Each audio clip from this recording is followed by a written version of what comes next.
à Portland, dans les rues de Salt Lake City ou à Kenosha dans le Wisconsin, des hommes en armes. On est là pour protéger les biens et aussi les gens innocents. Qui sont ces groupes nés pendant les protestations antiracistes de ces derniers mois? Que veulent-ils exactement pour l'Amérique? Olympia, Washington State. Peter Diaz a bien voulu nous rencontrer dans sa limousine qui lui sert de bureau. Nous ne sommes pas une milice. Mais vous avez une arme? Oui, mais je suis américain. Les Américains ont des armes. Et je refuse de rester assis et de regarder mon pays se faire détruire et démonter. Le groupe de cet homme d'affaires s'appelle les Loups américains. Il l'a créé au printemps en réaction aux émeutes pour contrecarrer, dit-il, les gauchistes. Ce matin, entraînement au tir. Ces gens dans la rue veulent un régime socialiste ou communiste. Et ils veulent changer notre gouvernement en détruisant ce pays.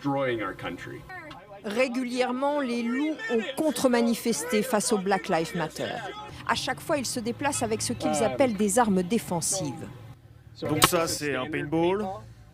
Il y a aussi un pistolet de gaz au poivre, des battes de baseball et des menottes en plastique. Ça peut nous servir si on doit arrêter quelqu'un, pour empêcher toute violence. Mais c'est le travail de la police. Elle est où la police? Vous la voyez la police? Et dans les manifestations, il a toujours un pistolet. Je mets ma main dessus et comme ça, c'est pas facile de me l'arracher. Ce jour-là, Peter Diaz nous emmène dans une manifestation pro-Trump. La milice qui assure la sécurité s'appelle les 3%. 3%, c'est les Américains qui se sont battus pour notre indépendance. C'est l'un des groupes les plus structurés d'Amérique. La presse a pu filmer leur entraînement paramilitaire. Aujourd'hui, ils disent n'attendre qu'un signe du président. Si le président Trump nous dit maintenant « Patriotes, reprenez le pays en main », je pense qu'il n'y a aucun doute. On s'en occuperait tout de suite. À quoi ces groupes sont-ils prêts?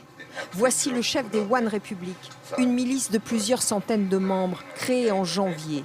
Ils sont restés très discrets.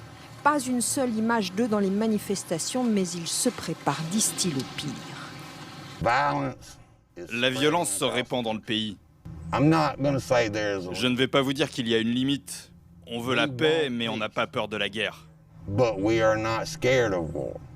Un risque de guerre civile, ou quand ajouter des armes aux violences de rue se révèle dangereux. Nous lui montrons la vidéo du milicien de 17 ans qui a tué 2 personnes lors d'une altercation.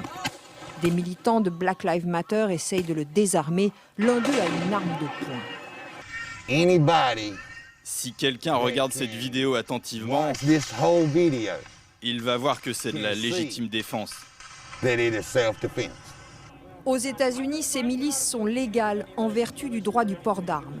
Facebook a supprimé des centaines de pages de ces groupes qui appelaient à s'armer.